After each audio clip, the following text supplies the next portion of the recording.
Banaza is a traveling merchant in a world where magic and demi-humans exist, but remarkably, he is not racist. He believes in actually paying demi-humans for their work, which I guess most people find annoying when they should really be minding their own business.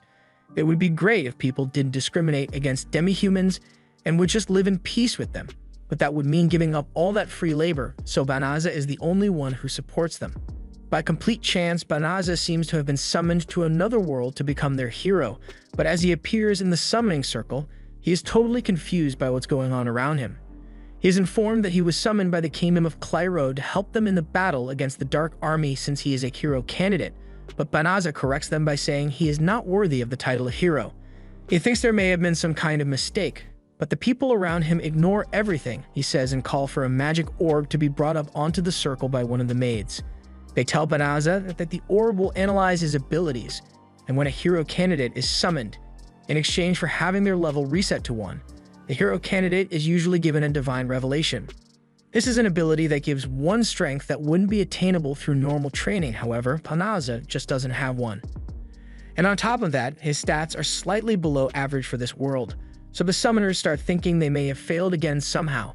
Banaza can't say he's surprised by the results since he already knew he wasn't particularly special, but they didn't have to rub it in like that.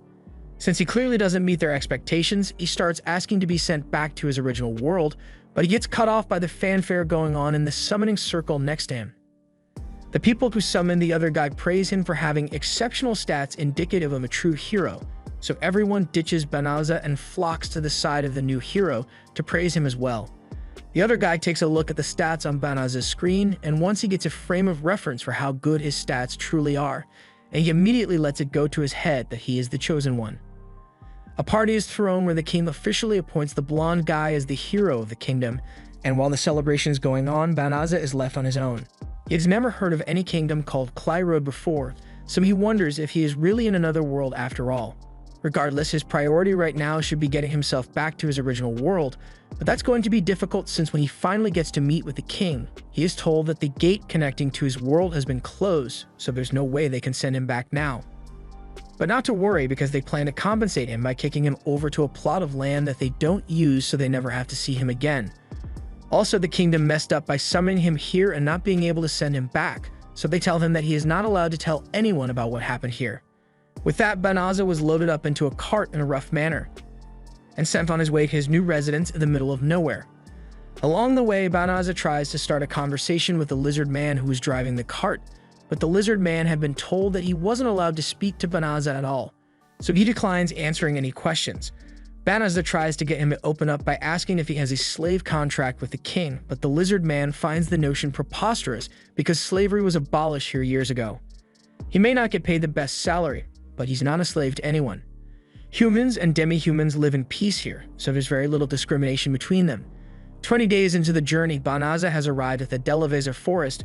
Once he gets out of the cart, the lizard man hands him a bottomless bag that the king provided him with.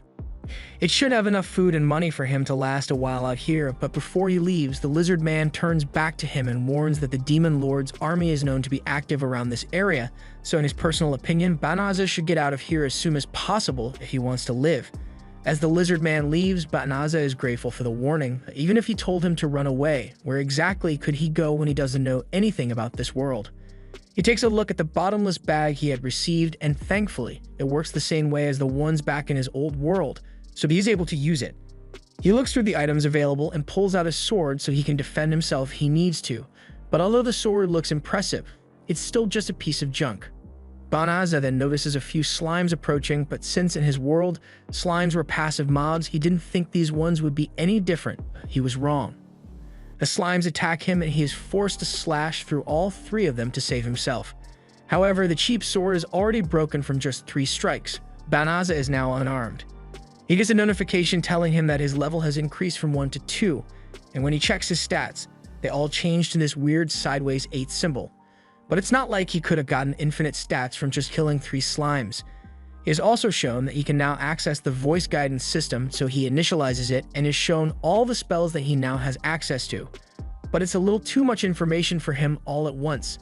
The system also warns him that the bottomless bag he was given has a monster-attracting spell on it, which is probably why slimes decided to attack him against their normal behavior. That, coupled with the fact that he was only given the cheap sword to defend himself, means the king is trying to get him to die out here.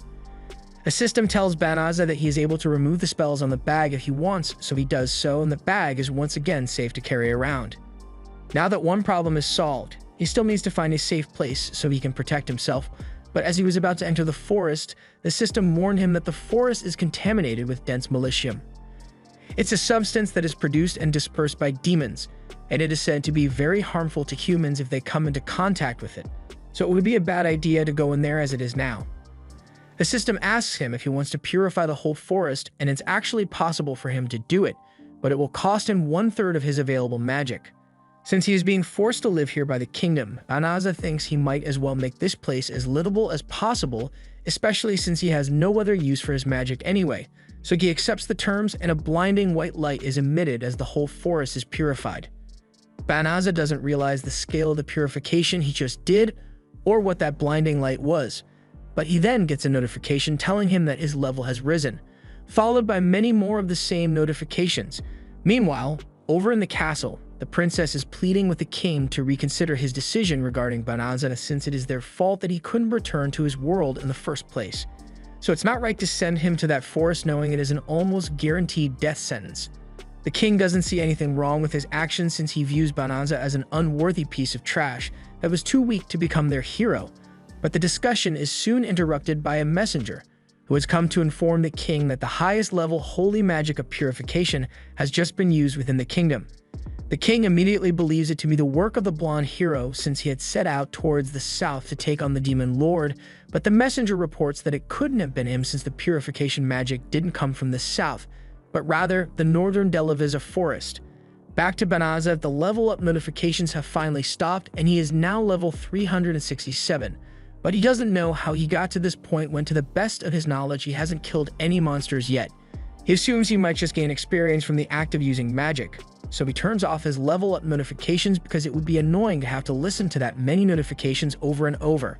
He also checks on his magic levels, and all the magic he had expended for the purification has already replenished, giving him the false impression that his magic levels are really low since they regenerated so quickly. Moving on, he still has to figure out something for his living situation, but he was banned from living in any town, so he doesn't know what to do. The system suggests that he uses some shape-shifting magic to disguise himself so no one can recognize him. Banaza thinks that's a great idea, so the system asks what gender he would like to disguise himself as, so Banaza let his intrusive thoughts take over for a bit and chooses to become a girl, and he's kinda hot. However, after fawning over his body, he starts taking things seriously and transforms into something he can be comfortable with. With his new body, he can now hide in plain sight since no one will recognize him as Banaza, so the system suggests that he use teleportation magic to return to the royal capital. He activates the teleportation magic and is moved to the capital, but since it worked well enough to get him here, he attempts to use it to send him back to his original world, but he has no such luck this time.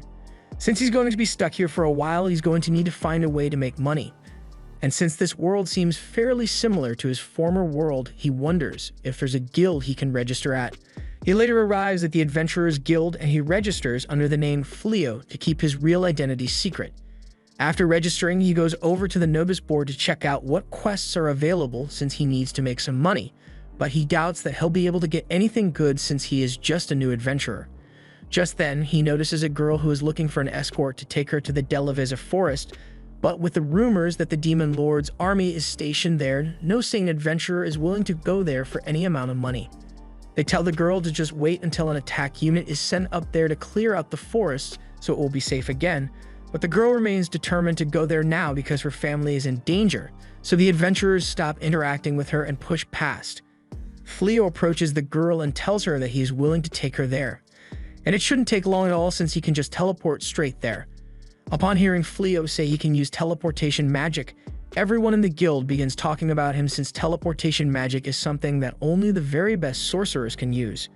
Fleo hadn't realized it was such a big deal, but it has already brought him so much attention that he is confronted by a royal knight, Bellarosa, and she doesn't believe he can actually use teleportation, so she thinks Fleo is attempting to kidnap the poor defenseless girl, and she and her team are prepared to cut him down immediately. Fleo really doesn't like where things are going, so he tries to defuse the situation by telling the girls that he isn't a suspicious person. Sure, he may be able to use abnormally high-level magic, and his identity of Fleo hasn't existed until about 10 minutes ago, but he's done nothing wrong. If they really don't trust his intentions, then he offers to have the knight's party come along so they can ensure that the girl won't be harmed in any way. His offer catches them off guard, but they accept and head out into a back alley so they don't draw too much attention. Fleo activates his teleportation spell, and everyone is transported to the Delavisive forest instantly. They are all surprised that Fleo can actually use such powerful magic, so they are convinced that he must be a first-order sorcerer of some kind and are also starting to regret the threats they had made to him earlier. Bellarosa gets down to apologize to Fleo for making rude assumptions about him which were completely baseless, and so do the rest of her teammates. Meanwhile, the girl is confused by the state of the forest since she was sure that it was coated in a thick veil of malicium. But now it's all gone and she can't even sense any magic beasts in the area either. Fleo was about to explain that he used purification magic in the forest, but the system warns him that it could be dangerous to reveal that he can use purification magic when he is speaking to a demon. At the same time, the same girls that were ready to cut Fleo open in defense of the girl have all turned their weapons towards her, stating she is suspicious for wanting to come to this dangerous place. The girl acts scared at first, but once it is clear that the party isn't buying her disguise anymore, she begins to reveal her true form. She is Fenris, the younger sister to the demon General Fengril, and she was initially sent to the human town to learn about them and find someone dumb enough to come back here with her so she could eat them. But now that they know her true identity, she needs them all to die. Fenris begins spreading her malicium, and it is enough to bring everyone to their knees. All except Fleo, who is just tanking the damage. Fenris is surprised that he isn't affected by the malicium, but it doesn't matter to her much since she can just finish him off directly instead. She attacks Fleo, but he manages to dodge out of the way at the last second while carrying Bellarosa. He can't protect everyone and fight at the same time, so he uses teleportation magic to send everyone away and faces Fenris alone. He still doesn't know why he had to end up here, but there's no way he is going to let himself die before he gets the chance to do anything in this world, so he's going to throw every spell the system has available at Fenris. As Fenris attacks him, Fleo activates a skill that allows him to leap really high into the air, and he surprises even himself with how much force he was able to generate just now. Fenris attempts to attack him again, so he selects another spell and creates a rock wall for defense. He continues to just spam spells at her until he casts a gravitation spell that pins Fenris to the ground. He knows he's got to do something to take advantage of the opportunity he's got right now, but he doesn't know how to permanently deal with a demon like her. So the system offers a helpless suggestion and asks if he has considered a little something called slavery. Fleo is an advocate for free will and all, so enslavement is the last thing he would ever want to force on someone else, thus he refuses to use the subjugation spell. Fenris attempts to use her magic to get herself out of the gravity spell, but the system negates it and once again suggests that Fleo gives slavery a try. This goes on for a while with the system really trying to convince him that making Fenris a slave is a good idea, but he has his principles and won't compromise on them. While Fleo was arguing with the system, Fenris had gone through every spell she knows and they were all negated, so she has run out of magic and surrenders herself to Fleo. Without the strength to fight back, she is as good as dead already, so she asks him to end her life quickly. Fleo smiles and tells her that he never wanted to kill her in the first place, nor did he want to fight to begin with, so he undoes the gravity magic and lets Fenris go. She can't believe a human would willingly let a demon live, but Fleo doesn't really care whether he is dealing with a demon or a human. He just doesn't think it's right to kill an opponent who already surrendered. Fenris understands his point of view, but she still thinks he is being very naive. She undoes her beast transformation and returns to her normal human form, but she's naked, so Fleo finds it hard to look at her. He takes off his coat and covers her body before giving her the proposition that if she is willing to not kill humans anymore, then Fleo will look the other way and let her go free. Just not naked. He turns around to see if he has some clothes in his bottomless bag for her to wear, but he then hears a loud thud and finds that Fenris has collapsed. However, the system informs him that it is simply due to her magic being depleted, so there's no reason for him to worry. He sets up camp for the night and spends some time looking through the menu so he can keep track of all the magic he has available to use. But after taking a look at this list, he has no idea why he has access to all this strong magic when he just got here. At the same time, Fenris finally regains consciousness, so she takes a peek outside and sees Fleo sitting in front of the tent. She thinks back to how Fleo completely dominated her without even trying, and she has a strong resistance to magic as well, so he simply overwhelmed her. She always thought humans were a weak race, but now she doesn't know what to think. On another note, it's pretty strange that her magic fully recovered after only a couple of hours when she ran out, so she gets dressed and steps out to ask Fleo if he used healing magic on her. He confirms that he healed her, but if it were any other human, she would have been killed on the spot and skinned to make a Christmas rug, so she gets down on her knees and swears that she will never hurt another human again. And in addition, because she acknowledges Fleo's overwhelming strength, she says she sees him as her master, so she will dedicate her life to serving him. Fleo keeps saying he doesn't want a slave, but this is an isekai, so slavery was always inevitable. Fenris says she'll kill herself right now if she can't become his slave, so Fleo caves and says she can serve him or whatever, but he doesn't want her to die. The two settle down around the campfire as Fleo tells Fenris about the circumstances that brought him here. He tells her that the kingdom summoned him as a hero candidate, but they discovered he had no skills and they couldn't send him back to his original world anymore, so they tossed him out here instead. He then undoes the shape-shifting magic to show Fenris what he really looks like. He changed the way he looks so the people from the castle don't recognize and try to kill him to keep their blunder a secret. But even if he has figured out how to keep himself safe, he has no idea what to do from now on. Plus, he is currently homeless, so he can't provide any stability for her. He tries to convince her to not be so insistent on serving him because it will make her life tougher, but she says her species remain completely devoted to whomever they acknowledge as their master, so no matter what may come or where they go, she will always be by Fleo's side no matter what. Fleo can't really argue with her after her declaration of commitment, so he agrees to let her stay by his side and Fenris jumps on him in excitement. Meanwhile, back at the castle, a blonde guy the king appointed as the hero has just returned from the strike force mission, and it was an absolute failure with most of the squadron being wiped out. The hero immediately puts all the blame on the soldiers and says they all freaked out and nearly got themselves killed as soon as they saw a magical beast, but he graciously fought tooth and nail to save as many of them as he could, so he won't stand here and be called a failure. The king isn't falling for such obvious BS, so he asks one of the soldiers that was in the squadron what actually happened, and the real story is that the hero stayed behind the army the entire time, and as soon as monsters appeared, he hightailed it out of there, leaving the soldiers fighting for their lives. All in all, he was a bitch. As the blonde hero is leaving, he begins complaining to himself that he has not leveled up at all in the past month. Despite his constant training, the level of his skills remain the same as they were when he was first summoned, and even at that, he is barely strong enough to handle a human or a weak magical beast on his own. So he would get his ass handed to him if he even attempted to fight a magical beast of a higher level. Just as his frustrations were hitting a boiling point, he is suddenly approached by the servant that was assigned to him by the castle, Suya. Since he's not in the best mood right now, he decides that he will go out and treat Suya to all the wonders of luxury. All at the expense of the royal family, of course. Meanwhile, Fleo is thinking of the best way to make some money of his own, so he plans to head into the Adventurers Guild to take on some quests, and Fenris is eager to join her master in whatever he wants to do. Fleo has no problem with her following him, but he would appreciate it if she dropped the master title and just used his name.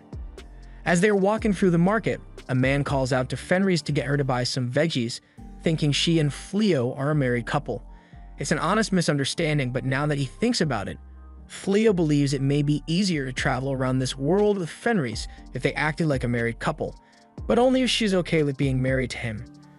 Fenris is absolutely elated at the idea of marrying Fleo because her species hold no greater honor than being able to say that their husband is stronger than everyone else.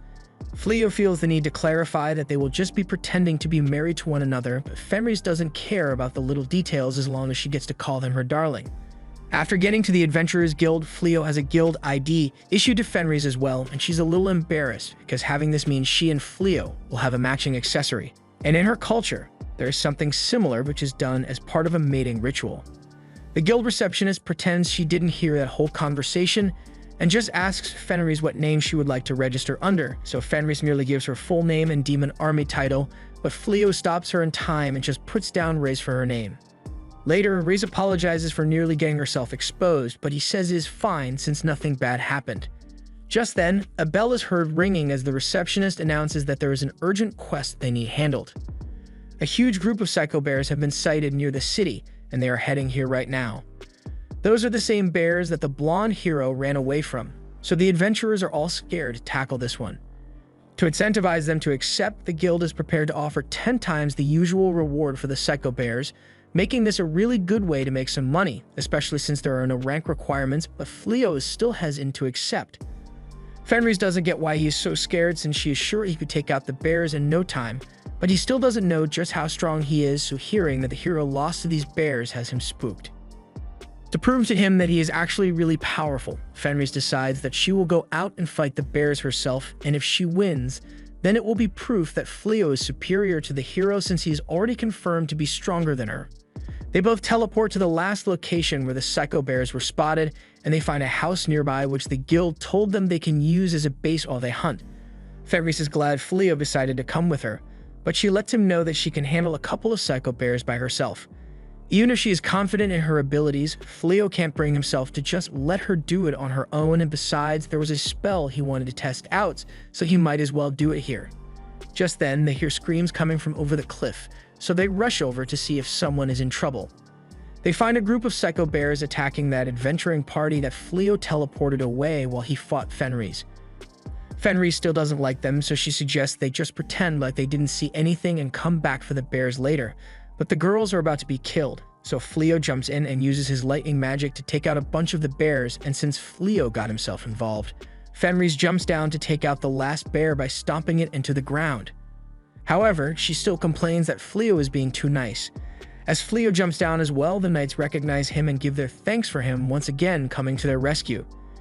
Fleo introduces Riz to them as his travel companion, which upsets Riz because he didn't introduce her as his wife.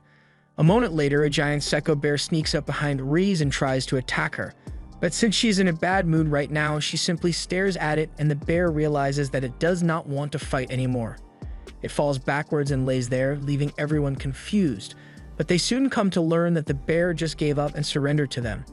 It's good that the bear is smart enough to know that it is outmatched, but they can't exactly just let it go either because it'll just attack someone else eventually.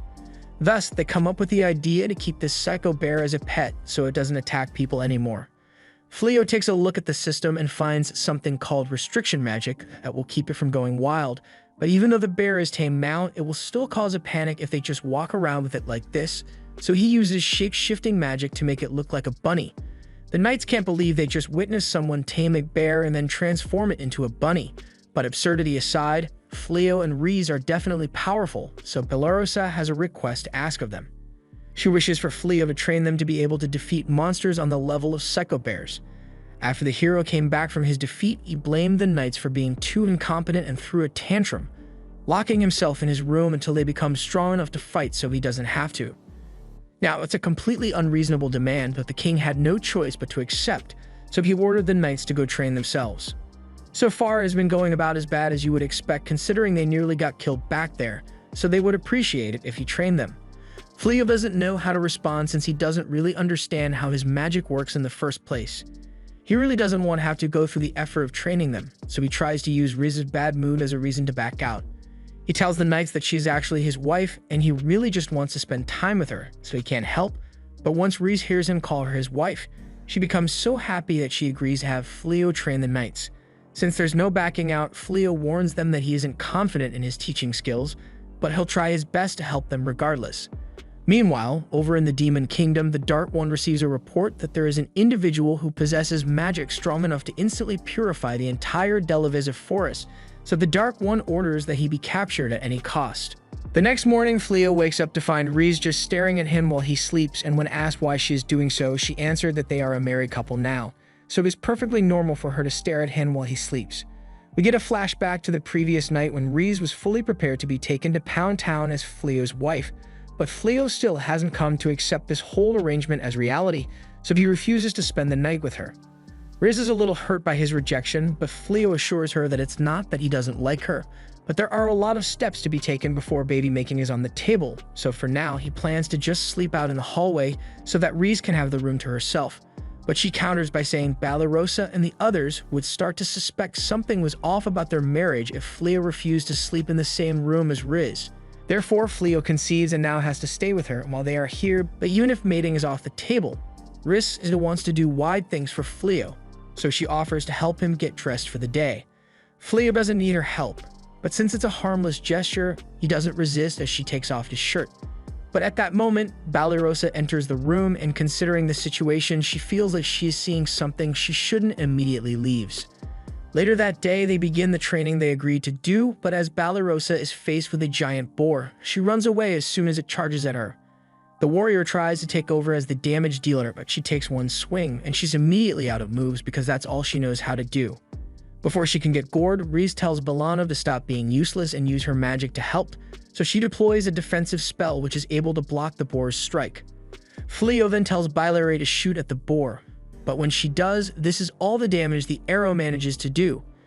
It is safe to say that this team is absolutely dog water when it comes to a fight, so Fleo's got a lot of work ahead of him if he plans to train them until they're decent. Since they are going to be here for a while, Fleo offers the girls a room in the house since he now owns it as part of his reward from the Psycho Bear quest. He couldn't exactly let them sleep on the floor forever after all, and they are truly grateful for his consideration. Just then, Riz comes in and tells everyone that she is done preparing lunch so they should come and eat. However, Riz has never been in a kitchen before, so the concept of cooking food is lost on her. Fleo doesn't want to get food poisoning, so he suggests that they cook the meat, but he won't let Riz do it because she's guaranteed to burn it to ash if she tried. Balirosa offers to help him prepare the food as well, so after some time, a full meal is finally ready. Everyone thinks it looks great, so they compliment Fleo on his amazing cooking skills, but he can't take all the credit for this since Balirosa is a surprisingly good cook as well. Riz is getting jealous of all the praise Bali is receiving since she is meant to be the wife here. Bali is embarrassed by all the praise and explains that she is actually better at cooking than she is with a sword, which everyone already knew. She came from a fallen noble family and times were tough, so they couldn't afford to hire a chef, so Bali had to learn to cook her own food. Everyone digs in, and the food is as delicious as it looked, but Riz is still having trouble trusting it since she is strictly anti-vegetarian. However, since Fleo was the one who made that salad, she gives it a try, and it's not that bad. Later that day, Fleo takes all the excess boars they killed while hunting into the guild to be assessed, and he is starting to get some attention for how easy he makes it look to take those giant things down. They are waiting to have their boars assessed by the guild, so Riz asks Fleo if it would be alright if she headed into town for a bit. He doesn't have a problem with it since she says she has some business to attend to, and gets approached by a guild employee named Leolith, who wants to discuss some things anyway, so he says they should meet back here once she's done. After Fleo leaves, Riz is determined to begin her training arc of everything gourmet. Meanwhile, Fleo speaks with Leolith, who tells him that he has become quite famous in town for his incredible accomplishments, and tales of his strength have reached all the way to the palace, so an offer is being extended to him so he can work under the hero. He would be appointed as an honorary knight and help in finally defeating the Demon Lord, but having to deal with the palace again sounds terrible to Fleo. To the people of this world, helping defeat the Demon Lord would be the highest honor imaginable, but Fleo isn't from this world, so why should he give a damn? He bluntly tells Leolith that he has no interest in anything to do with the hero, nor does he plan to take part in the battle against the Demon Lord, so after saying everything he wishes to say, he simply leaves.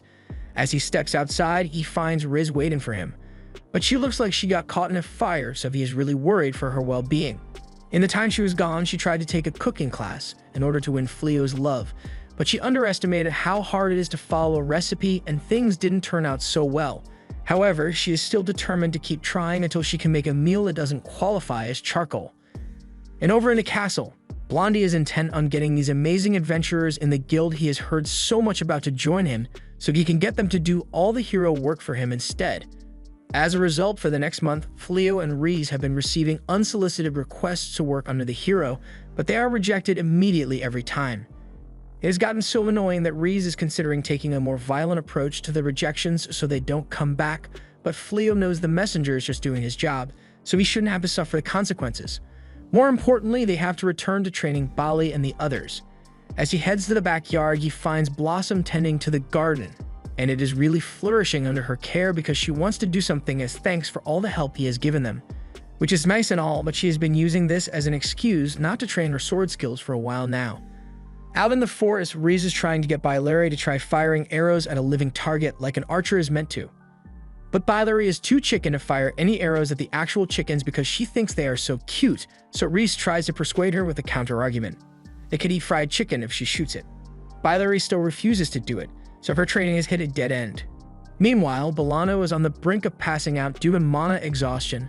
So Fleo came up with the idea to make a ring that can increase her magic capacity so she won't pass out after using her magic once. She is grateful for it. But she lets the intrusive thoughts and feelings she has for Fleo take over for a second and tries putting it on her ring finger. But Reese puts a stop to that real quick because she won't stand for any competition as Fleo's wife. Just then, Ballyrosa calls out for Fleo in a panic because she is losing to a caterpillar, but Reese stops this as well since she won't let Bally get any more attention from Fleo. After they are done with training, everyone heads inside to eat, and even though the food was made by Riz, it actually looks edible now. Fleo asks when she managed to learn how to cook so well, so Riz admits that she took many cooking classes and set a lot of buildings on fire, but it was ultimately worth it for her to be able to cook for Fleo. Meanwhile, out in the woods behind the house, a demon girl is spying on them and she is certain that Reese is definitely the same feared and powerful demon that she knew, but she's fawning over a human so something doesn't add up for her. Fortunately, she'll have the chance to ask about it directly since Reese has found out Euliminez was spying on her. Euliminez is brought inside where Fleo pours her a cup of tea, but Reese isn't interested in entertaining their unannounced guest. So she immediately asks what Euliminez is doing here since she certainly didn't come here to play as a confederate of the Dark One. She explains that she was sent to investigate this area, but then she saw Reese here, so she wanted to figure out what she was doing. Reese in turn explains that she is living there with her husband now, and Euliminez is shocked to hear that Reese has already gotten married, but she doesn't intend to do anything to ruin it for her though. Euliminez takes another sip of tea. She can't believe Reese actually changed so much in the time she's been gone. And another thing she finds strange is Fleo. He seems way too calm considering he's sitting with a demon confederate of the Dark One, and Euliminez is unable to analyze his stats with her skill at all. Even the Dark One can't hide his stats from her, so Fleo must be a force to be reckoned with.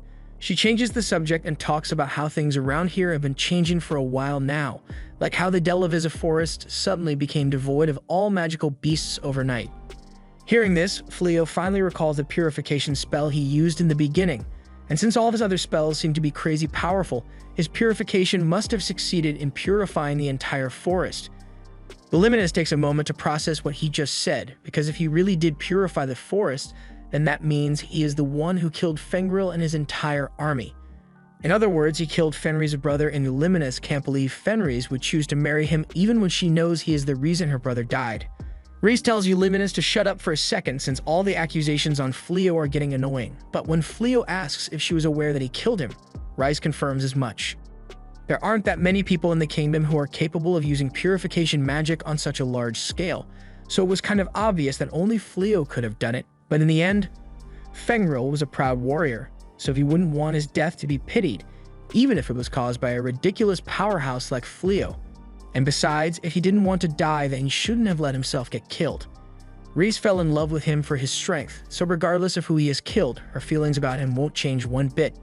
Just then, they realize that their entire conversation was overheard by the knights, so they now know that Reese is the same demon Fenris that nearly killed him in the beginning. So they are all even more scared of her, especially Bylary.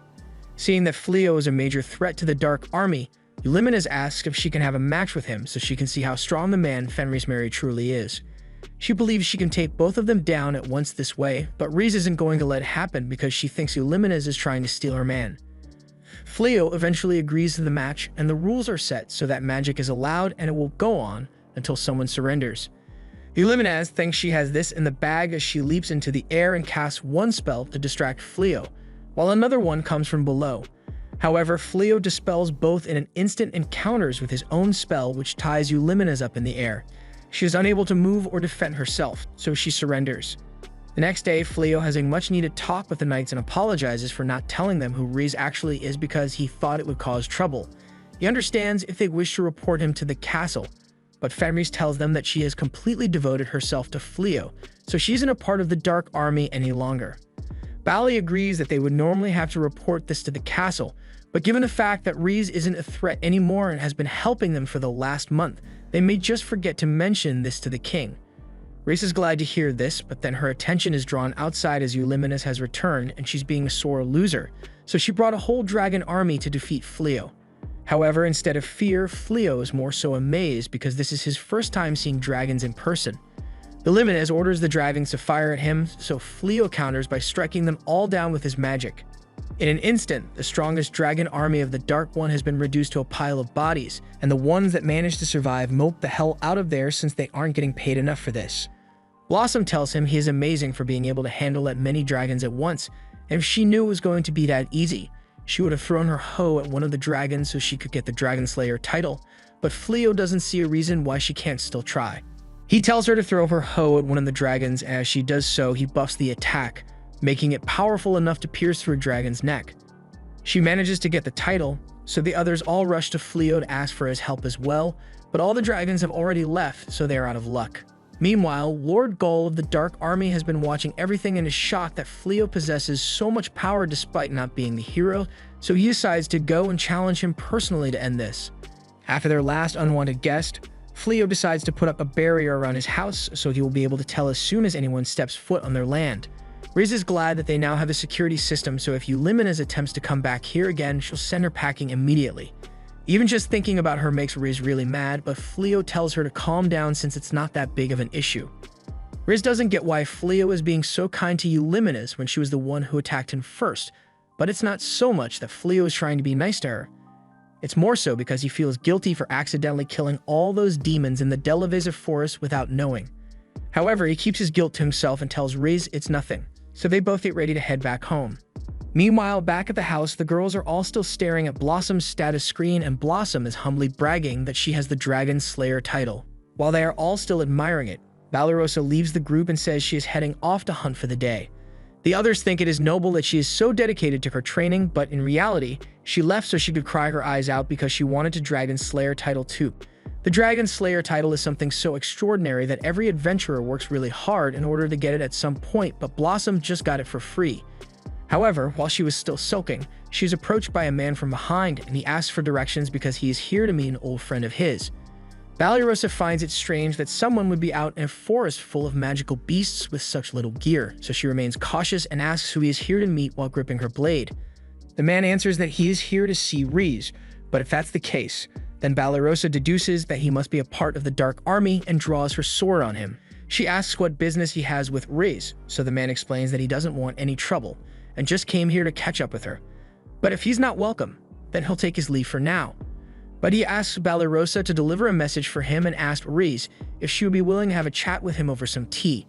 Valorosa accepts his request, but before he leaves, she asks what his name is, so the man responds, saying he is called Gozo. A little while after he left, Fleo and Riz come running up to Valorosa and ask if she is alright. Valorosa says she is fine, but a member of the Dark Army was just here looking for Riz. He said his name was Gozel, so Riz immediately knew who it was, but she thinks he could have chosen a better fake name than Gozel. Fleo and Riz came here as fast as they could because the barrier picked up something odd, but what they saw when they got here shocked them. Valorosa was threatening someone whose status said he was the Dark One. So in other words, Gozel could have folded her with a sneeze if he wanted to, but he chose to be civil. His real name is Gull, and now that Valorosa realizes what she did, she's terrified that he may come back for revenge against her later. The next day, Gozel shows up at their front door and Riz is surprised he actually showed up after all. Fleo greets him and invites him to join them for tea inside, but Gozel finds it strange that Fleo is so calm in the presence of the Dark One. As they walk down the hall, Valorosa comes out to go hang some laundry, but then she sees Gozel and he feels like getting some payback for earlier, so he drags her into the meeting with Fleo and Riz, and she's sitting right next to him, so she's scared out of her mind. Riz asks Gozel if he is here for revenge, but he has another purpose for coming here. He wants to recruit Fleo to join the Dark Army. Fleo is a little confused by his request, but Gozel is dead serious, so Fleo gives his honest answer and declines the offer. Gozel is disappointed that Fleo refused his offer, and he asks why he isn't fighting on the side of the humans if he doesn't want to join the Dark Army. Fleo sees no reason to side with humanity just because he is human, plus he has got some personal beef with the king for summoning him here and try and get rid of him.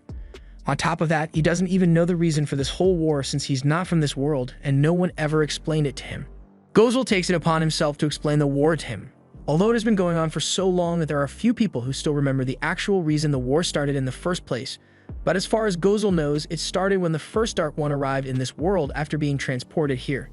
He was rejected by the humans, so he rose to power among the demons who accepted him as their ruler since they were being oppressed by the humans at the time.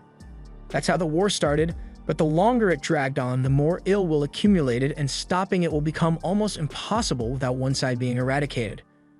Fleo asks Gozel if he wishes to stop the war, and Gozel confirms as much, stating that he has no intention of taking over the world like the first Dark One, but he is the king of the demons, and he can't just let his people be put under threat of destruction at the hands of the humans.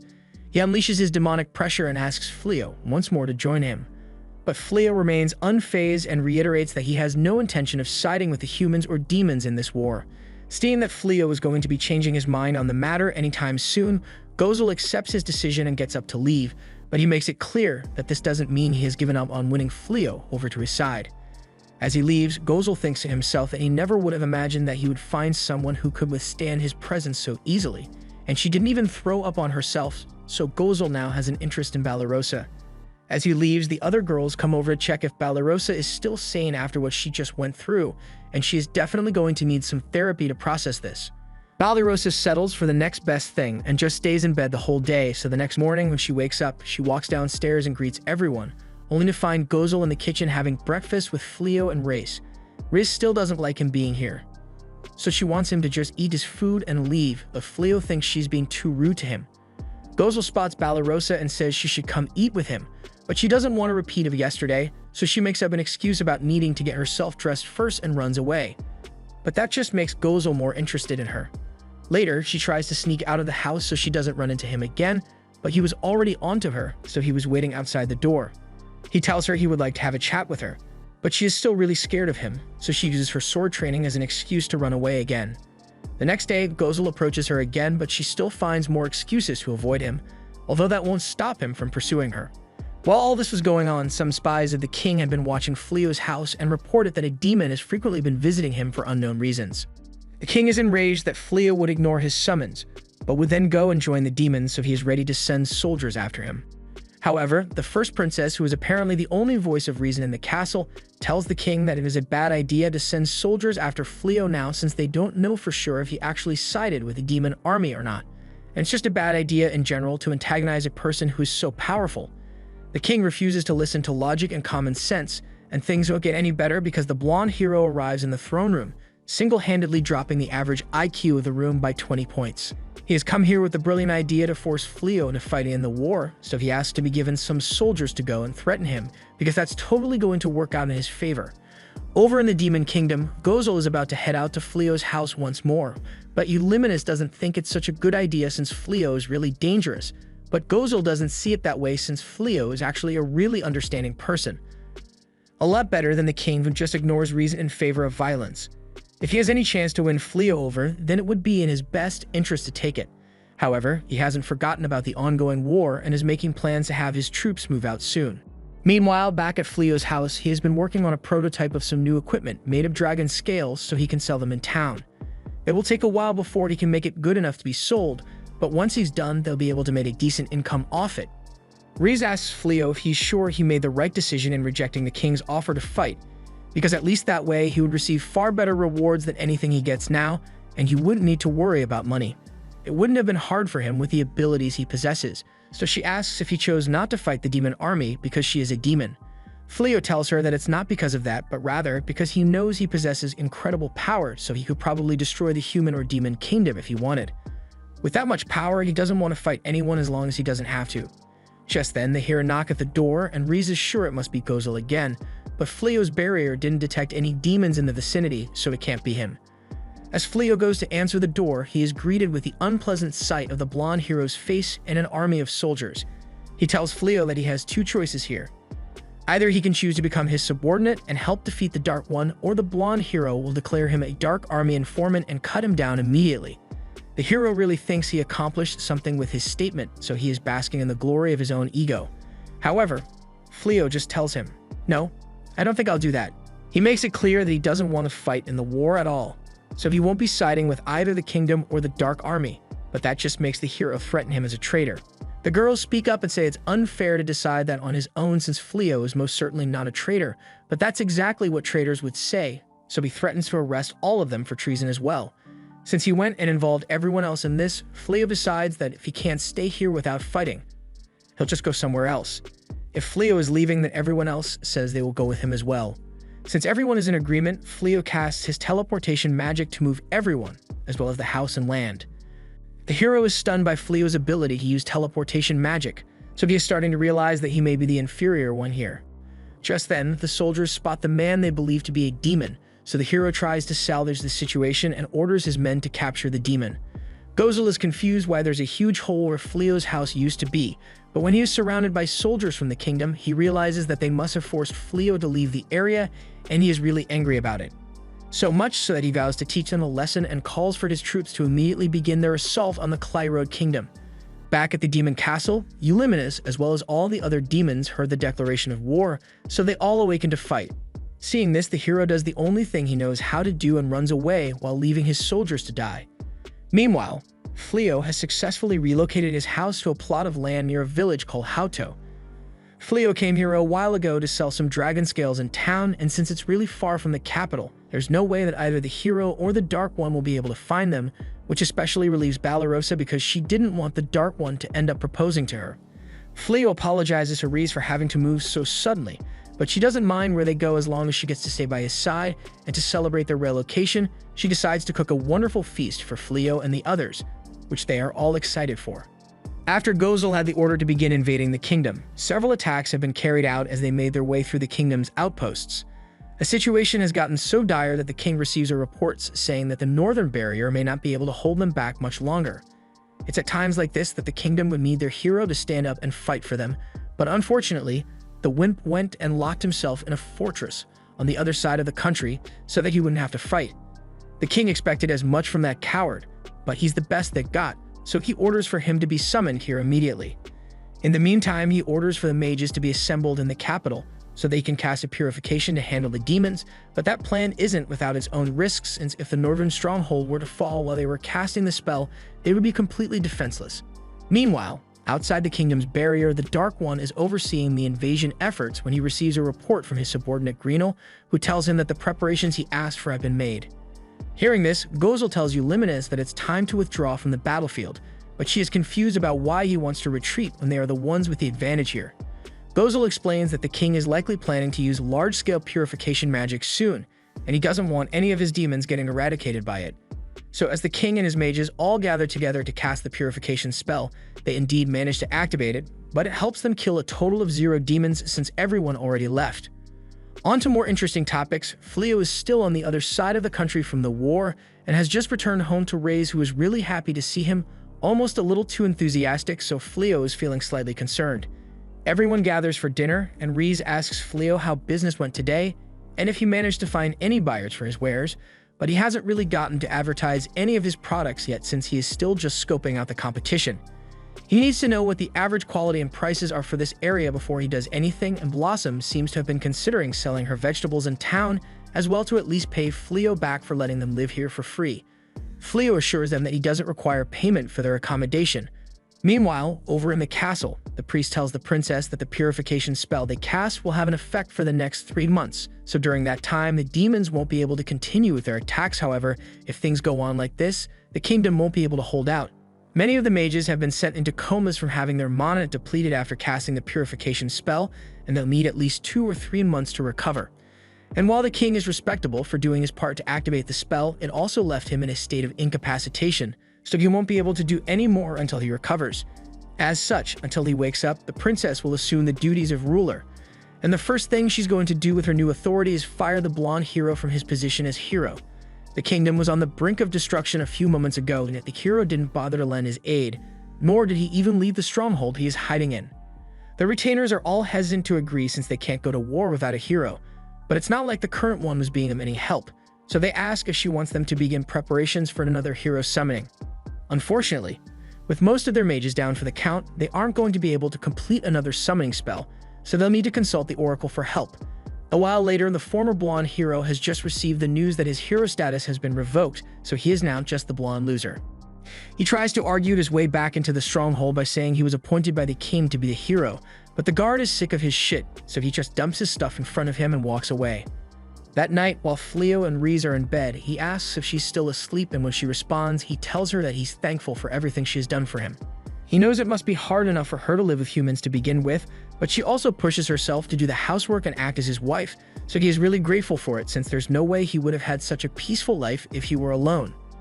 Coincidentally, the next morning, all the girls decide to do something special for Fleo and Reese, so they tell them that they'll handle all the housework for today, so Fleo is free to go out on a date with Riz. Riz is certainly excited by the idea, but Fleo is hesitant because he has never been on a date before. However, he's already married to Reese, and there's no backing out now, so he gets dragged off for a day of fun in town. He and Reese go out and do a lot of fun date things, later arriving at a market where there are a bunch of rare items on display. Fleo wants to thank Riz for all the help she has given him, so he tells her that she can pick out anything she wants and he'll get it as a gift for her. She is really happy that Fleo wants to give her a gift, so they spend some more time walking around and looking for something Riz likes until eventually they come across this stall selling jewelry, which would make a perfect gift for Riz. So Fleo picks out a blue brooch that matches Riz's general colors, and she absolutely loves it. So much so that she spends the entire night just staring at the wonderful gift she received. The other girls find her behavior a little odd, but she did say something about the brooch being a precious gift from Fleo, so they can understand why she's so happy. But they are also very jealous as well.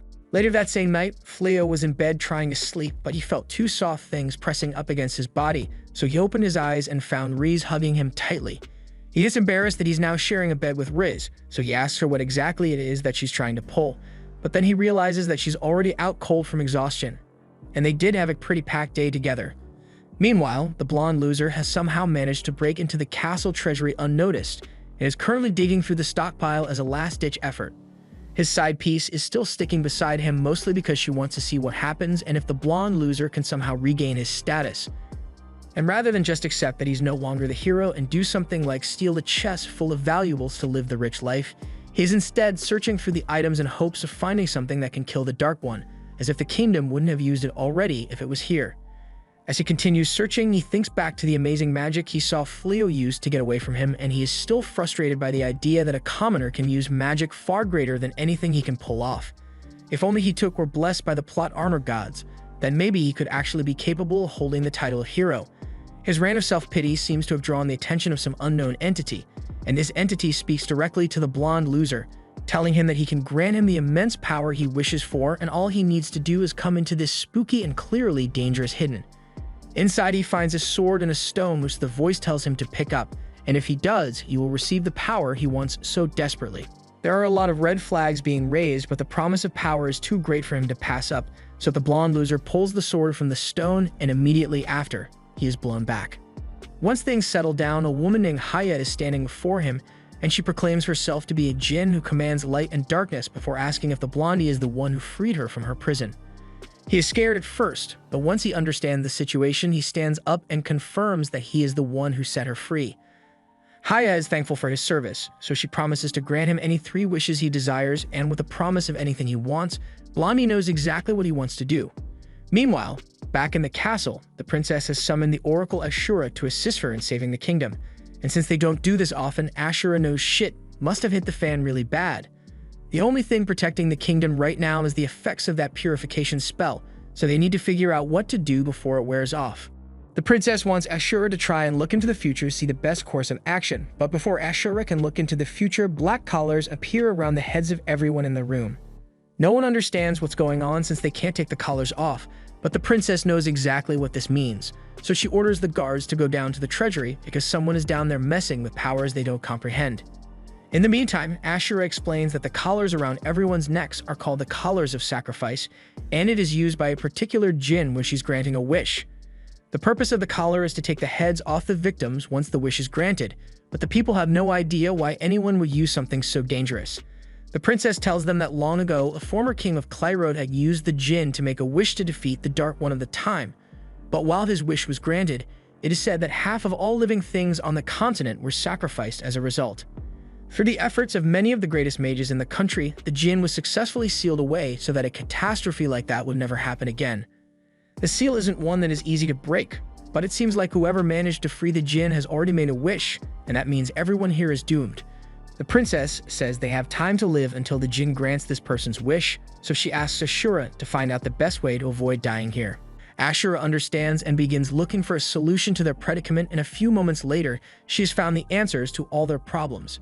To prevent the sacrifice from taking place, they need to find the true hero who has already been summoned. The retainers immediately guess that the true hero must be the guy they failed to recruit to their side, so they are ready to go contact Fleo, who is located in the west according to Ashura.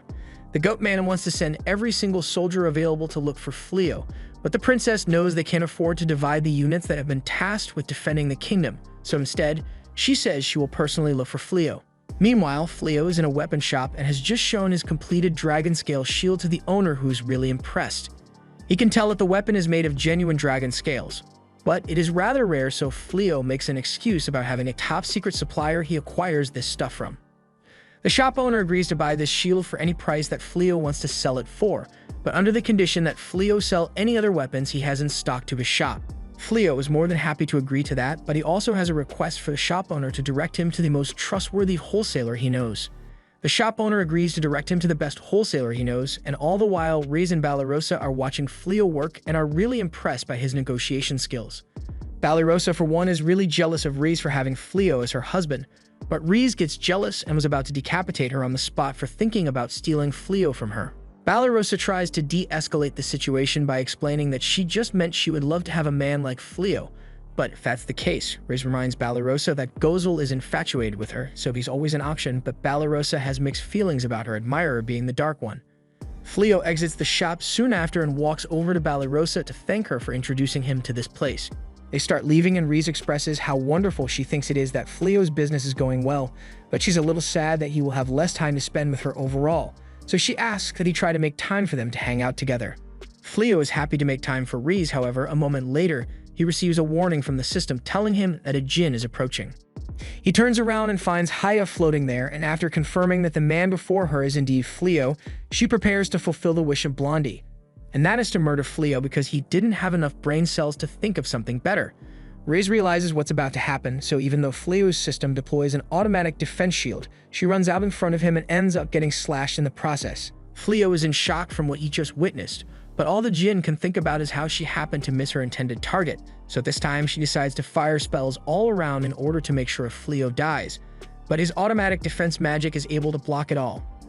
While he and Balarosa are panicking over Riz's fatal injury, he tries to use his healing magic to help her recover, but the system informs him that the wounds she has sustained are too grave to be healed. At the same time, the djinn casts her most powerful Origin of Light spell to take down Fleo, but once it is complete, not only is he unharmed, but the system also manages to acquire the Origin of Light and Darkness magic. Fleo lets down Riz's corpse to stand up and fueled by rage. The only thing he says is that he will make sure Haya pays for what she has done. He wanted to protect Riz since she was there for him when he was all alone in this world, and while he may have only suggested their marriage so she wouldn't become his slave, she was far happier than he ever would have imagined she would be. And even though she knew that Fleo was the one who killed her brother, she still chose to love him. Yet, after all she has done for him, he still failed to protect her. So the only thing on his mind right now is making sure Haya suffers for what she has done. Fleo activates his time magic to return Riz's body to its original state, although it isn't able to bring the dead back to life, and Haya is shocked that a mere human would be capable of using such powerful magic. But she doesn't get much time to think to herself as Fleo punches her in the face. Haya is launched backwards, and she can't believe that someone would dare to punch a being that has mastered all forms of magic, but Fleo doesn't care about her fancy title and stomps her into the ground. She attempts to use Origin of Darkness magic to defend herself against Fleo, but he simply cancels it out and grabs her by the head. She is in utter disbelief at the fact that Fleo is capable of canceling it out, so as he picks her up by her head, she uses appraisal on him and sees that he has an infinite number of stats at his disposal. Fleo then slams her into the wall and gut punches the shit out of her, and no amount of defensive magic she tries can do anything to stop the attacks he is delivering. At the same time, it seems Riz has woken up and Balarosa asks if she is alright. She says she is fine, but she wonders what happened since there isn't a scratch on her body, even though she should be dead. Balarosa explains that Fleo used his magic to help her recover, but right now he's so overcome by rage that he is beating down Haya nonstop. And if you thought Riz was going to try and stop him, you'd be wrong because she loves it. It makes her happy that Fleo is being so ruthless for her sake, and physical attacks shouldn't even be able to damage a djinn, but Fleo is powerful enough that rules don't matter and he can probably kill her with his bare fists. However, Riz then remembers the time Fleo spared her life and told her that he doesn't like fighting, and that he would rather not kill an opponent who has surrendered, so she is now having mixed feelings about Slip doing this for her sake. By now, Haya has had the confidence smacked out of her, so as Fleo grabs her neck to finish her off, she begs for him to spare her life, but mercy isn't an option here since Fleo still believes she killed Riz. However, before he can snap Haya's neck, Riz comes running up from behind him and says he should stop. She is really happy seeing him get so angry for her sake, but she can't let him break his moral code because of her. He has a rule about not killing someone who had surrendered to him, and she doesn't want Fleo to stop being himself. Fleo snaps out of it and realizes Riz's body is warm, so she really is alive, at which point the two embrace each other while Haya is still unconscious on the floor. Meanwhile, the princess has just arrived near the town in search of Fleo, but the mages she had asked to use teleportation to bring them here seem to be in poor health since they have just barely recovered from their mana depletion. The princess actually cares for her people, so she asks the guards to make sure the mages are protected while she goes to find Fleo, but it shouldn't take long since they just have to ask around for him. Just then, the collars of sacrifice are immediately destroyed, and the princess knows it could mean only one thing: that the djinn failed to grant the wish it was asked for. Back at the castle, things are looking grim for the blonde loser because the treasury has been surrounded by guards and there is no way for him or Suya to get out. He's out of dumb ideas now, and Suya is scared because if they get themselves caught, it will surely be executed for what they've done. The blonde loser can't believe he got scammed by Haya since she ended up not granting his wish, but then another voice echoes out of the spooky hidden room, and it too is surprised that Haya could fail to grant a wish. The voice then grabs Suya and takes over her body since she hasn't had a physical body in over 100 years, and the first thing she does is change Suya's outfit to something she likes more. Blondie still hasn't figured out what is going on yet, so the woman introduces herself as Damalinas, the Grand Magnus of Midnight. And since Haya failed to grant his wish, she'll give him the great power he desires.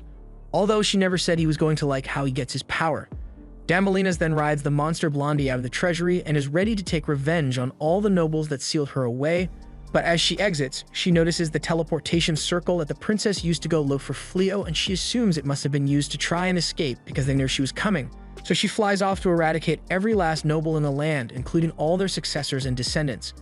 At the same time, Fleo has just healed Haya, and once she wakes up, she immediately begins pleading for forgiveness since she doesn't want to fight Fleo anymore. She realizes she was healed by Fleo. That's only because Riz managed to survive in the end, and now they need to figure out what to do with her since turning her over to the guards wouldn't do much good since she's stronger than them. Fleo thinks they could just seal her away in the castle treasury like before, but Haya doesn't understand how Fleo could possibly know about where she came from. The reason he knows about that is because while Haya was unconscious, he used a spell to look through her memories and saw everything from the moment she was unsealed to the wish Blondie made to have Fleo killed.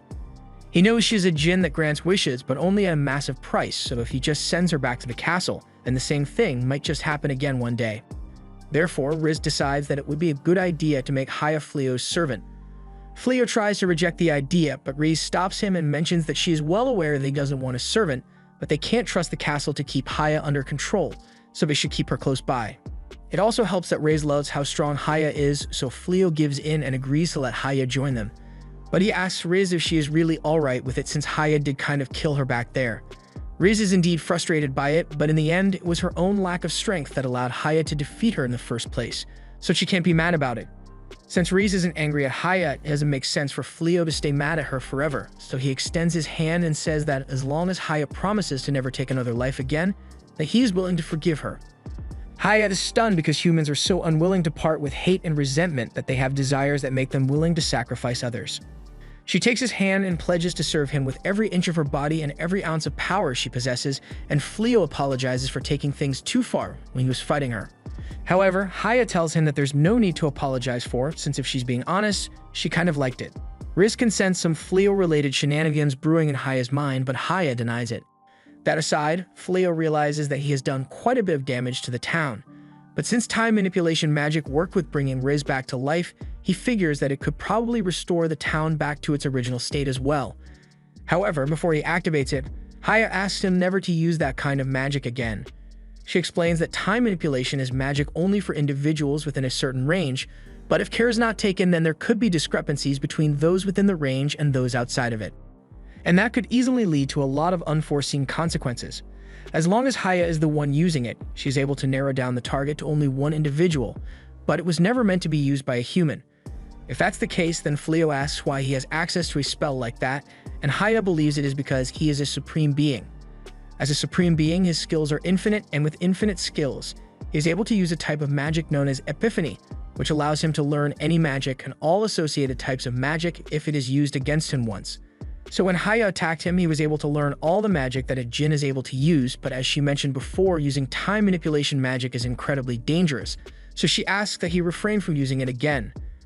Fleo agrees to not use that spell so carelessly, so instead he decides to just use a repair spell to fix all the damage to the town.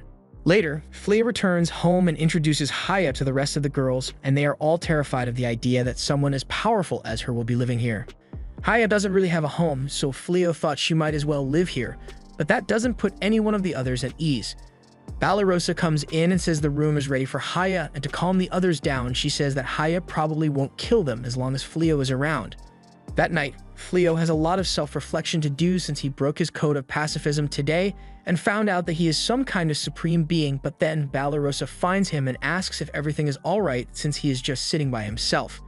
He says he's fine, apologizes to Balarosa for everything that happened today since she must have been terribly scared, but she says he has nothing to be sorry for. Fleo says he may have incredible power, but he has no idea how he is supposed to use it, and Balarosa doesn't know how to help him since she wouldn't know what to do either. Recently, she's been realizing that a lot of the people she had thought were enemies are actually really nice, and some people whom she had thought were allies are actually scumbags. So she doesn't even know why she is training to get stronger anymore because she has no idea who she should fight. She is thankful that she met Fleo and Riz because they opened her eyes to the fact that nothing is completely black and white, and talking to her seems to have lifted Fleo's mood a bit. Fleo heads up to his room and he sees Riz lost in thought, so he asks her what's wrong. She doesn't say anything at first, but then she grabs Fleo's hand and flips him over onto the bed before asking him if he's going to go back to his original world. Fleo is confused by the sudden question, but based on what Haya said earlier, Fleo has now acquired all spells that a djinn should be able to use, which means he now has the ability to return to his world if he wants to. But if he is going to leave, Riz wants him to take her too. She doesn't care where they go as long as she is with him, and after realizing how much she wants to be with him, Fleo answers that he won't be going back to his original world. That world still has a lot of discrimination towards demi-humans, so it would be really hard for Riz to live there. But he also has no intentions of leaving her behind either. He asks her if she would like to become his real wife because earlier today when he thought Riz had died, he knows he had said it was just a fake marriage at the start, but he realized that he can't live without her anymore. Riz already thought of him as her real husband, but it makes her happy to hear him say he wants to be with her. So for the first time, the two share a kiss. A lot more was going to happen as well, but then Fleo realized that Haya is standing right behind them. They are both embarrassed and Riz asks how long she has been there, but Haya has been watching since the moment Fleo sat down on the bed, so she saw everything. Fleo bans Haya from spying on him anymore, but she doesn't see what the issue is since breeding is a totally natural thing, but that doesn't change the fact that he doesn't want to be watched while he's doing it. Even though the djinn problem has been solved, the princess is still searching through town for Fleo. But since the only description she has of him is that he is meant to be really powerful, the locals have no idea who it is that she is looking for. She leaves the store disappointed since she hasn't managed to gain any new leads on Fleo's locations. Meanwhile, Fleo is having a delicious meal with everyone, and this time Haya helped as well. Haya says she could have used magic to make everything in an instant, but Riz wanted to do it by hand to make it special. She takes pride in cooking since she's Fleo's wife, but since Haya wants to help out, she can handle the cleaning and laundry from now on. Haya is happy to make herself useful, but this presents a problem for everyone else here since if Haya is handling all the chores now, then they are back to being just a bunch of freeloaders. Although Blossom still has her crops, so at least she is still contributing to the household, and she's going to make sure Haya doesn't take this from her, so she works even harder than usual with a little help from Saib. Byrelli is also trying to make herself useful by taking care of the stables, but it's a little more than she bargained for. Meanwhile, Bolano is having a bit of an existential crisis. She feels like she would be a disappointment to her brother and father since she left the Knight's Order before she could officially become a mage like them. Right now, there's no reason for her to keep trying to grow stronger, but when Fleo teaches her magic, he remains patient with her until she finally understands it, and she doesn't want to waste the effort he is putting into teaching her. Just then, Bolano and Byrelli hear Blossom screaming at the top of her lungs, so they rush outside and discover that Magic Beast has somehow made its way into the fields and is currently tearing them up for no reason. The beast then charges at the two of them, but Bolano's training seems to have paid off as she is able to successfully deploy a magic shield without running out of mana, and thanks to that, they are both unharmed. Balarosa apologizes for causing this mess as she was the one who brought the beast inside. While she was out hunting, she came across it, but it seemed far calmer than a normal one, so she couldn't bring herself to kill it. However, if it's going to start attacking people all of a sudden, then she has no choice but to cut it down for everyone's safety. However, Valerie doesn't think that's going to be necessary since she has figured out why the beast went crazy in the first place. She tells Sai to transform back into his bunny form so the horse won't be spooked anymore, and then ties some rope to a shovel before tossing it into the horse's mouth and mounting it. With her makeshift bridle, she proceeds to calm the horse down until it is no longer rampaging, and everyone praises her for being able to tame a magical beast so easily. The sense of accomplishment gets Bairele thinking about something, so she asks Balarosa if they would be allowed to use the land surrounding Fleo's house. The land belongs to the local lord, so they can't really do that, but they could always buy the rights to it from the lord like Fleo did after he moved the house here, and that gives her an idea. Meanwhile, Fleo is out in town with Riz, and she is glad they finally get some alone time with him. Although this isn't exactly a date since he just came here to sell some of his equipment, but that's good enough for Riz. Fleo heads into the store to sell some light armor, and the owner is pleased with how well made it is, but he'd like to add some color to it, so he starts showing to him some light stones that he could use for later batches. While Fleo is handling business, Riz is waiting outside and can hardly contain her excitement over how handsome Fleo looks while working, but then the sky goes dark all of a sudden, which definitely can't be a good sign. The princess and her guards had just met back up when a magic circle appears in the sky, and the blonde monster descends upon the village along with Damalinas, and she is out for blood. By now, Fleo has realized something is wrong, so he meets back up with Riz, who tells him about the monster that appeared, and while Fleo isn't sure what caused this, he wants to make sure that the townspeople stay safe. Meanwhile, as soon as Damalinas spots the princess, she gets ready to attack, and to their credit, the guards bravely stood their ground against her, but they are sorely outmatched by her power, so Damalinas just uses a small spell to blow them away. Haya arrives on the scene shortly after, having sensed a lot of evil in the area, and since she is here, she informs Fleo that the monster that is going on a rampage is actually a human who was transformed, and the real threat here is the witch in the monster's shoulder, Damalinas. Long ago, she ruled as the most powerful mage in Clyrode, but then she sullied her hands by getting involved with dark magic.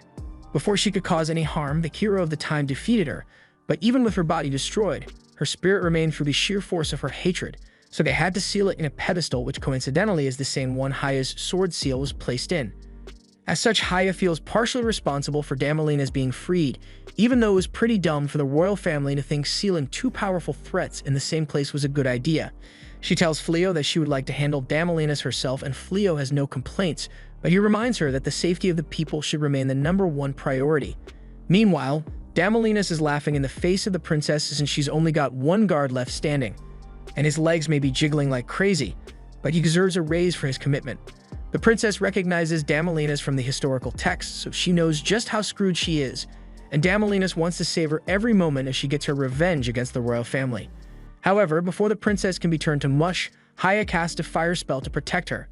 Damalinas can't believe Haya would dare to stand in the way of her revenge, but Haya couldn't care less what Damalinas is planning as she's just acting on behalf of her master. Damalinas refuses to back down, so she launches a lightning spell at Haya, but it has no effect as it is stopped with one hand.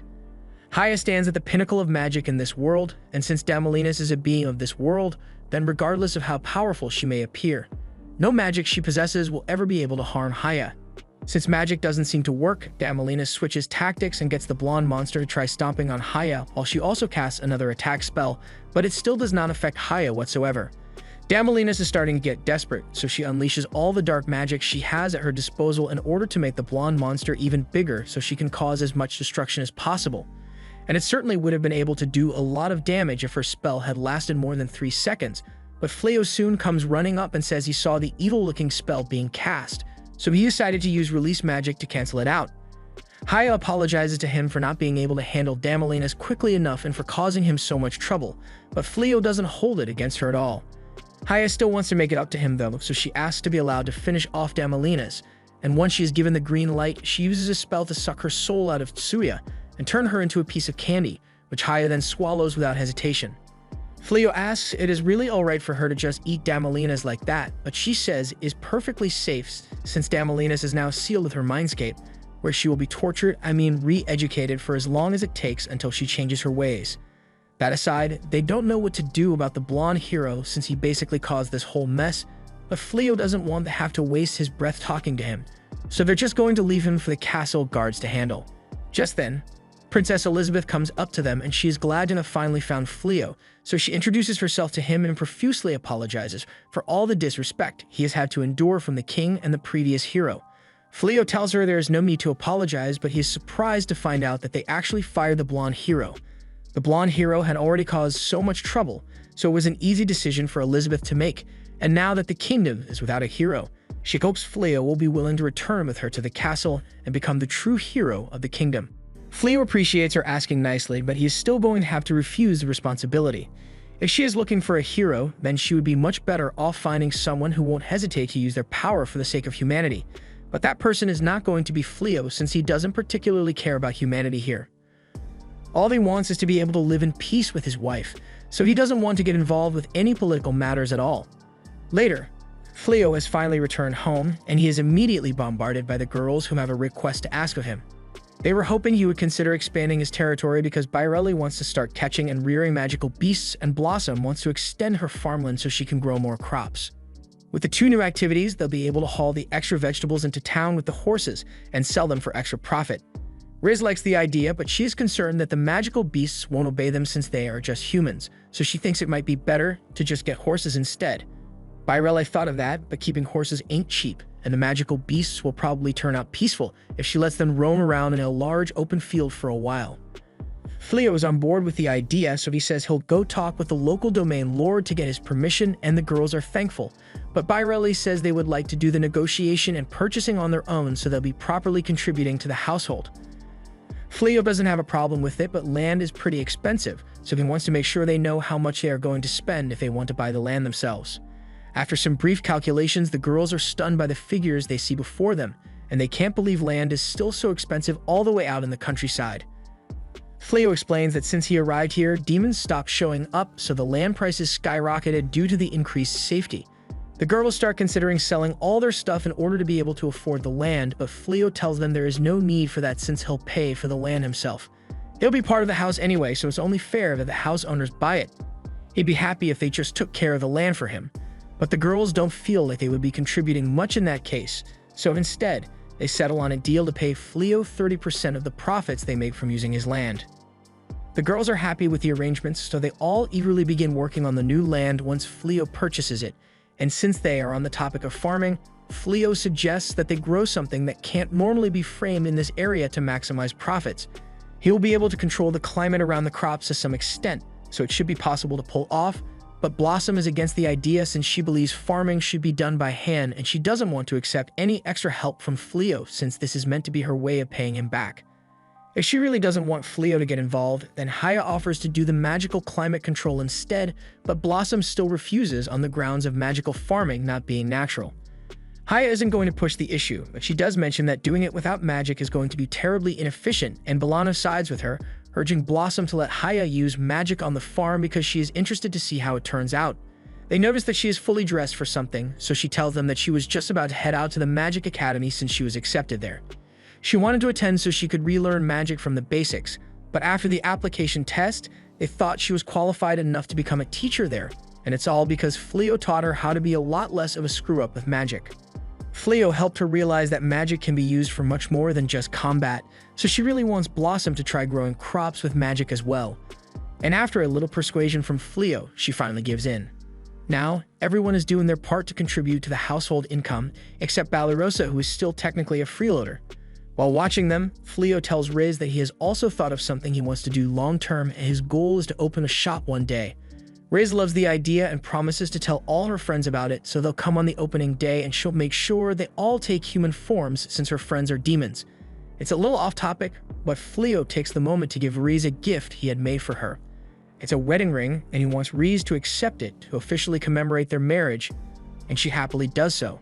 In other news, the blonde loser has been locked up in the castle dungeon, and he is likely to be executed for his various crimes of breaking into the castle treasury, unleashing national-level threats, and worst of all, having a really annoying face. A while later, Balarosa imagining herself in a wedding dress. But when she sees Ulimin is there to congratulate her, she realizes that this dream is also her worst nightmare since she is meant to get married to the Dark One. He tells her she can call him Gozel since there's no need to be so formal now that she is his wife, and in honor of the grand occasion, the entire demon army tells her that they will increase their efforts to take over the world so they can present it to her as a wedding gift. Balarosa now quickly begins backtracking since she says she doesn't want the world, but then she gets cut off by the Dark One who pulls her chin up for a kiss. And that's when she wakes up from her nightmare. She's glad it was just a nightmare, but then she starts wondering why she is dreaming about the Dark One marrying her in the first place, since she hadn't even considered a relationship with him. Balirosa now starts screaming to herself because she knows this means there is going to be more drama with the Dark One soon, but the others don't care and just tell her to have her panic attack quietly so they can sleep. The next morning, Balirosa is still feeling quite drained from all her yelling from the night before, so while they are baking together, Riz asks if she is feeling alright. Balirosa says she is fine, and it is just that she didn't get enough sleep the last night since she has been having weird dreams lately. Despite not receiving any information about who her dreams are about, Riz is able to deduce that Balirosa must be lovesick, since her race believes dreams are the image of what the person desires most. But that would mean Balirosa subconsciously wants Dark One, so she can't accept it. The other girls heard the word love, so they all drop what they were doing and rush into the kitchen to hear all the details about who Balirosa is in love with, and their deductive skills are amazing because they immediately figure out that it's the Dark One Balirosa must be secretly in love with. It makes sense to them since Gozel was coming here really often just to see her, but Balirosa is still in denial and claims that Gozel was just here to meet with Fleo, so it had nothing to do with her. However, the others know for a fact that he was only here for her since he would immediately leave if she wasn't here when he came, and Balirosa has run out of ways to explain his behavior, so she comes to terms with the fact that he may actually like her. The others mention how she could probably bridge the gap between humans and demons if she talked with Gozel things out with him, just like Fleo and Riz did. Although she may not want to marry him after one day like Riz did. Now that she mentions it, no one has ever heard Riz tell the story of how she fell in love with Fleo in the first place, and they are all pretty curious, so they gather around and ask what made her fall for Fleo. Fleo happened to be in the room, so he heard everything Riz had to say about him, and he is feeling really embarrassed right now, but his embarrassment is interrupted as one of his alarms goes off. He had set up a barrier around the village for the sake of keeping demons out and protecting the town, but something still managed to slip through. Haya confirms his suspicions when she says she senses the power of a demon nearby, so it must be a demon that slipped in. The others ask if the village is going to be in any danger, but Fleo isn't sure this demon is a threat yet since they haven't done any damage, and they didn't destroy the barrier. So for now, he just wants everyone to keep an eye on the town to make sure nothing bad happens. Meanwhile, over in the palace, the princess has just received some alarming news. Back when Fleo declined her offer to become the kingdom's official hero, he stated his intentions to remain neutral in all disputes between the humans and demons, but he offered her the bag of gold coins he received when he first got here and asked her to use it to rebuild the damaged city.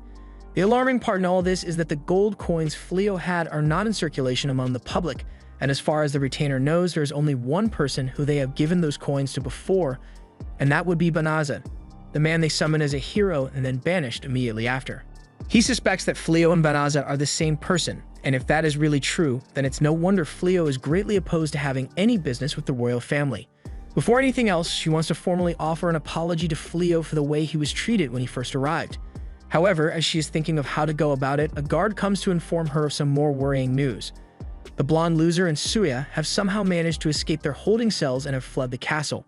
The guard apologizes since he didn't realize Blondie had enough brain cells to think of an escape plan, but the princess doesn't blame him and instead just asks that he inform the adventurers across the kingdom to find Blondie. Elizabeth wishes they had just made Flea the hero in the first place, but there's no point in thinking about what could have been. Meanwhile, the guards are outside searching for Blondie and Suya, but they can't find a single trace of them. The guards go to search another location, but as they leave, two figures can be seen inside the bushes. Suya hates this since they have been on the run ever since they escaped the cells. Blondie blames it all on Haya for not being able to grant his wishes, so now it looks as if he's a criminal. Suya points out that he just escaped prison and he also stole from the castle treasury, but Blondie is still trying to rationalize his actions. Sure, they may have escaped prison, but he never actually stole anything. However, that's just not true because amid all the chaos, they stole a bottomless bag. According to Blondie's logic, this doesn't count as stealing since he's just taking what he was rightfully owed by the kingdom. They had agreed to provide him with enough money to live out the rest of his days as he pleases once he was done with his hero duties, but that also means he would have to have done at least something heroic. He believes it is only fair that he gets to at least take one bottomless bag, but now that he thinks about it, he hasn't even looked inside to see what he stole. He checks the items stored inside the bag, and to his horror, it has absolutely no money in it. All that's there is a bottomless water pouch and a treasure chest. The treasure chest is at least a little intriguing, so the hero takes it out, thinking that maybe he can sell everything inside to make some money. But when he opens it, he finds something called a drill bulldozer shovel. Just then, the guards have been alerted to their position from the sound of their surprise, so they all start running straight for the bush that they had been hiding in. However, when they get to the bush, they find nothing there. Blondie and Suya escaped by tunneling into the ground, so they are thoroughly impressed with the power of the shovel. But it makes sense since it was locked away in the castle treasury. It's perfect for keeping them hidden, but now they have to worry about how they are going to get out of here. Meanwhile, over in the demon castle, Gozel receives a report from Eulimenes telling him that she has not been able to find Fleo or his companions yet, and by companions he specifically means Balirosa. Eulimenes apologizes and explains that she has her intelligence courts out searching everywhere, but it is possible that Fleo could have fled to another country. Gozel doesn't think that is a possibility because even though Fleo's magic is incredibly strong, teleportation magic only allows the user to go to places that they have visited before. It has not been long since Fleo was summoned to this world, so there is no way he would have had enough time to visit another country. Even if that is the case, Eulimenes can't help but question the reasoning behind prioritizing a search for Fleo above the advance of his army and the humans. No matter how strong the purification magic is, if they take enough magical beasts to the border, they'll be able to fill the area with Militium again and create a perfectly usable path into the kingdom. If they react now, they may even be able to bring down the castle. Gozel has heard enough and reminds Eulimenes that Fleo is a man who can use purification magic single-handedly, so even if they cut a hole through the purification and end up attacking his new place of residence, he could easily just spam the spell to get rid of them. That is why they need to find Fleo first, but Eulimenes is still worried because the people are growing restless over Gozel's lack of commitment to the war effort. So Gozel gets up from his throne and starts walking over to her. Eulimenes fears that she may have angered him, but he actually just apologizes to her for not being willing to do what she thinks is necessary. He finds no meaning in sacrificing many of their comrades just for the sake of defeating the human. Eulimenes seems to understand his views now, but there seems to have been someone listening in on the conversation, and by the look of those glasses, she's going to be trouble later on. She goes and reports what she has learned to Gozel's brother, Uegard, and he is absolutely furious. Not only is Gozel refusing to continue with the army's advance, but he is also talking about adding a human named Fleo to the demon army. The demon tries to explain that Fleo supposedly possesses unfathomable power, but Uegard doesn't care and puts his foot down. It shouldn't matter how powerful he is since whether he is powerful or not. If he is a human, then they just need to kill him. The demon agrees with his logic, so Uegard declares that he will have to take the position of Dark One from his brother since he clearly isn't fit to lead the demons. Back in the kingdom, Fleo has just finished shopping with Riz, and even though his barrier picked up another breach, things seem pretty peaceful here, so he's not too worried about it. And since they have some extra time before they need to head home, Fleo suggests that he and Riz spend some time together to get lunch. But as they are walking, they notice that one of their favorite general supply stores is closing down, so they go over to ask Holdy what happened. She confirms that she is closing her store and it's because she no longer has a supplier for her goods. The place she would usually go was destroyed in the last battle with the demon army. Once they arrive at the restaurant they wish to eat at, they end up bumping into Balirosa, and since she is here, she offers to treat the two of them to lunch.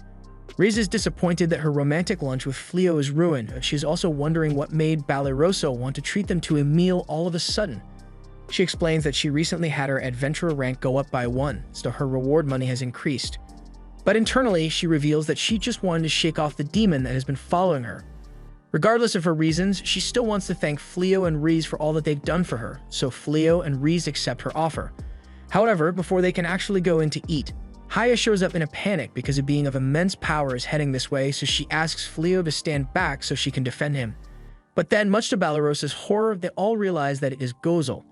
After Gozel's arrival, everyone went inside to eat, and Gozel explains that he came here because his intelligence court found some irregular magical signatures in the area, so it is a real stroke of luck for them to be able to meet each other again. He would also like to have a private chat with Balirosa as well, so she starts worrying that he is actually going to propose to her. When the food arrives, Gozel talks about how he always enjoyed human food and would regularly sneak over to places like this before he became the Dark One, just so he could enjoy it. Gozel asks if Balirosa is able to cook, but she is too embarrassed to answer, so Riz answers for her and tells Gozel that Balirosa is amazing when it comes to preparing desserts, which only makes her even more embarrassed than before. Fleo asks if Gozel is interested in human culture, and he doesn't deny it, but a kingdom's culture is also indicative of its military might, so he could also be said to be on a sort of recon mission right now. Balirosa can't take it anymore and yells at Gozel for trampling over the lives of humans, and he doesn't fault her because he is well aware of the harm he is doing. Even if humans view demons as nothing more than pestilence, that doesn't mean he has the right to destroy their lives because of it. Fleo asks what Gozel means when he says pestilence, so it is explained to him that all demons possess malicium in their body, but not all of them are able to control it as Ray's or Gozel can. So when a large number of demons gather in one place, the area becomes harmful to humans. In addition, demons are notoriously hard-headed and get into fights over the slightest provocation, so negotiations are almost never an option. Gozel sees that everyone is silent, so he apologizes for ruining the mood and takes his leave for the day. As Fleo and the others return home, Fleo has a lot to think about because he was initially relieved when he first arrived in this world and saw no signs of discrimination against demi-humans, but the divide between humans and demons is far greater than anything he has ever seen before. In other news, Blondie and Suya are still trying to climb out of the hole they dug themselves into, and Suya is the first one to make it out, but her dummy thickness is making it difficult for her to lift herself out, and when Blondie asks what is taking so long, he hits a face full of the whole bakery Suya is driving and he gets distracted, so he falls back down into the pit. This was the end of episode 8. Thanks for watching. Subscribe to not miss the next part.